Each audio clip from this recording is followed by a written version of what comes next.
Boundaries are not you being selfish. You setting boundaries does not mean you're selfish as a person, as a mother. It's just a framework for you to thrive. So for you to thrive as a mom, for you to thrive as a mother, you must set boundaries. So today we're going to learn how to claim our power, how to say no without feeling guilty as mothers, as moms, and as individuals. Now, are you that person? Are you that mom that overcommits? You overcommit to activities, events that do not suit you, do not serve you, even the ones that do not align with your current season of life. And after you overcommit, you find yourself exhausted. It's high time you begin to set boundaries. Do you find it difficult to say no? You always say yes, but to the things that serve you, the ones that don't serve you, you just say yes because you're just scared of disappointing people. You just ask yourself, oh, how would they feel? How would they think? I don't want to disappoint them, so let me say yes. If you find it difficult to say no, if you constantly say yes to everything, everyone, it's high time you set boundaries. Now, do you feel emotionally drained? Like you're constantly giving, you don't have time for yourself, no time to reflect, no time to read, no time to just be with yourself, to connect with yourself. When you feel that way, it's high time you create a boundary around your life. Do you neglect yourself? Like you don't prioritize yourself. You prioritize the needs of everyone out there, but fail to prioritize your own need. You suppress your personal needs and you just keep it somewhere. You just feel, oh, it's not so important. It's high time you set boundaries around your life because you're meant to prioritize your own need. Do you feel resentment towards others? Maybe because of suppressed emotion, high tension, you've suppressed your emotion for so long, you start to resent other people. Probably other people that have their boundaries figured out, they have their life figured out and planned. You start to resent them because of tension, because of your own overcommitment, and because of you not being able to set boundaries for yourself. The truth is that healthy boundaries is important for us to thrive in life as mothers, as moms, as individuals, because God honors our boundaries, because our boundaries are there to protect us. Our boundaries are there to protect and safeguard our energy, because we are meant to manage our energy alongside we manage our time. So what are the things we can start to do to learn to say no without you feeling guilty, to create those boundaries around our lives? Number one, you must identify one boundary to set today. Now, boundaries can be set in different areas. You can set boundaries with your time, with your space, with every area of your life. So you must learn to protect your time and your energy and ask yourself, which area of my life do I need to set boundary now? Am I overscheduling? Am I overcommitting? Am I allowing other people encroach into my time?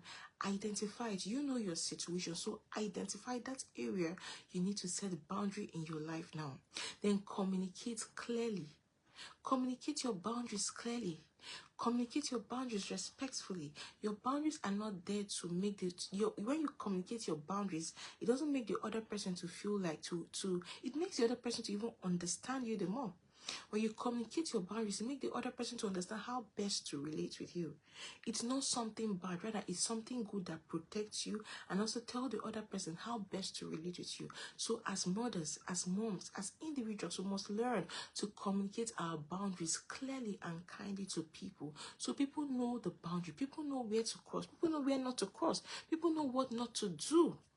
And the other things we must do to create boundary around our life is that we must prioritize our personal needs. You must prioritize your personal needs. And when I say personal needs, it's all inclusive. Your spiritual growth, your spiritual needs, your emotional need, the way you handle emotions, your physical growth, your mental growth, your physical needs, your self-care, everything about you. You must prioritize it. Not prioritizing the other person's needs and not prioritizing your, but you must come first. You must put yourself as priority. Prioritize everything about you. Prioritize yourself, your self-care, your sense-care, everything about you. When you do that, you've now started getting to the point where you're now, creating that boundary around your life. Then reflect on your emotional energy. Notice the areas you're depleting. What are those activities that are draining you? What are those activities that are taking your energy away? Notice them. Then you can now begin to work on them and tell yourself, okay, how can I schedule my time, or how can I structure my time properly so that I'm not depleted in these areas? Ask yourself, these activities that I'm depleted in, are they priority? Can they go out? Is it something that is important? Reflect and notice those areas where you feel drained, where you feel depleted in your energy, and ask yourself, okay, what can I do? How can I set the right structure around these areas so that I focus, so that my boundaries are intact, so that I'm not all over the place? Then the other thing you must do, after you must have done everything, you must celebrate successful boundaries. Now, when you're able to create these boundaries, you must celebrate it. Identify the areas you're doing well. Identify the areas you need to work on. You must celebrate your boundaries today. The truth is that setting boundaries has to do with you communicating your needs, you being courageous enough to tell the other person, this is how best to relate with me. This is how best I want you to communicate with me. It's not about you disappointing anybody or you feeling bad or anything. But boundaries are there to guide you. Boundaries are there to safeguard you, to protect you. So one of the ways you can honor yourself as a mother, one of the ways you can show respect for yourself is to set boundaries. Because when you set boundaries, it helps you to be more organized. Yes. And I believe this class has been so helpful. Please like this video. Please share this video. Join us on our social media platforms on Facebook and Instagram, The Confident Mom Academy. Please subscribe to our YouTube channel, The Confident Mom Academy. And I believe this video has been so helpful. I have a free guide called the Unapologetic Mom's Guide. This guide is completely free. All you need to do is to get a copy of this guide. I'm going to send the link in the comment section. Get a copy of this guide and start to work on your journey of becoming a better version of yourself. Thank you. Do have a great day. My name is Chioma Odikulu. Thank you for your time. Until I come your way next time. Bye.